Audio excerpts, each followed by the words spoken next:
महाराष्ट्र में महिला डॉक्टर की मौत के मामले पर एक बड़ी अपडेट आई है।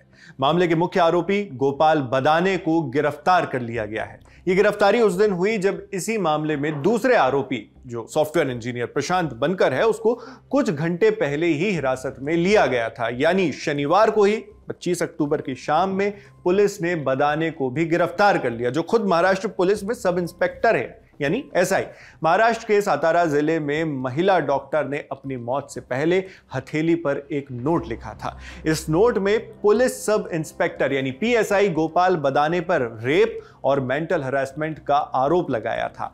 महिला डॉक्टर ने ऐसे ही कुछ आरोप प्रशांत बनकर पर भी लगाए थे। डॉक्टर का शव सातारा के फलटण इलाके में मिला था। इंडिया टुडे और पीटीआई की रिपोर्ट के मुताबिक फलटण पुलिस ने दूसरे आरोपी प्रशांत बनकर को पुणे से पकड़ा। उसे अदालत में पेश किया गया, जहां से उसे 4 दिन की पुलिस रिमांड पर भेजा जा चुका है। बनकर पर खुद की जान लेने के लिए उकसाने का आरोप है, जबकि बदाने पर रेप का केस दर्ज हुआ है। मौत की खबर आने के वक्त से ही गोपाल बदाने फरार चल रहा था, मगर अब सतारा के एसपी तुषार दोषी ने बताया कि बदाने ने खुद ही बाद में आकर फलटण ग्रामीण पुलिस स्टेशन में सरेंडर कर दिया।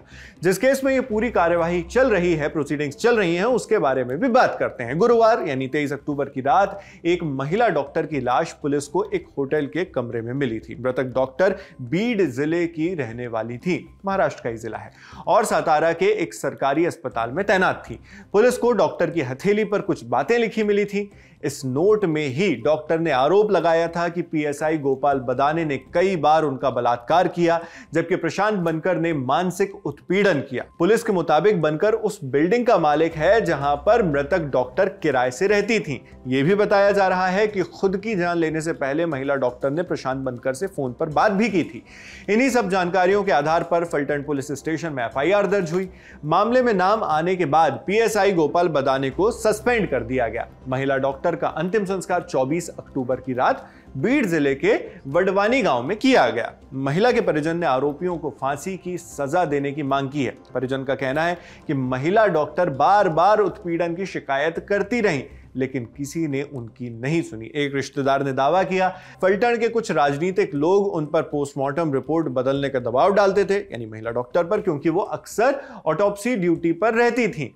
उन्होंने पीएसआई बदाने के खिलाफ कई बार शिकायत दी थी, लेकिन कोई कार्रवाई नहीं हुई। इस बीच शिवसेना यूबीटी के नेता अंबादास दानवे ने आरोप लगाया कि बीजेपी के पूर्व सांसद रणजीत सिंह नाइक निंबालकर ने भी एक बार महिला डॉक्टर पर दबाव बनाने की कोशिश की थी। दानवे ने कहा सांसद के 2 पीए अस्पताल गए और डॉक्टर से कहा कि सांसद बहुत गुस्से में है, आरोपी को तुरंत फिट घोषित करो।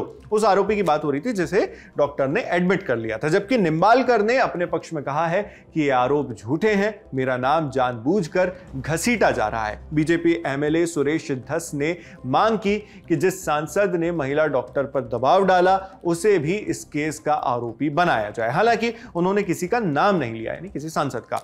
इसमें सांसद का जिक्र बार बार क्यों हो रहा है, ये जानने के लिए आप हमारा एक अन्य वीडियो देख सकते हैं, जिसमें हमने महिला डॉक्टर के केस में सांसद के दबाव बनाने की खबर डिटेल में बताई थी। उसकी लिंक आपको डिस्क्रिप्शन बॉक्स में मिल जाएगी।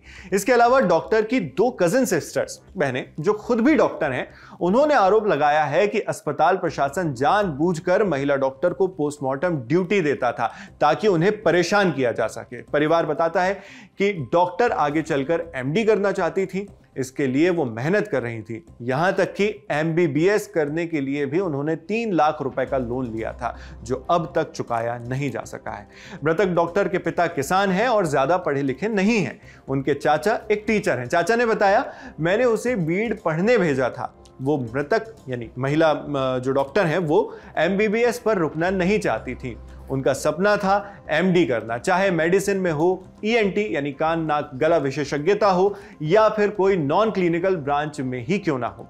ये वो सपने थे जिनके साथ महिला डॉक्टर ने दम तोड़ दिया। अब ये सपने कभी पूरे नहीं हो सकेंगे, लेकिन केस से जुड़ी जो भी बड़ी अपडेट्स आती रहेंगी वो हम आप तक इसी तरह जरूर पहुंचाएंगे। मैं हूं शेख नावेद, देखते रहिए दी ललन टॉप।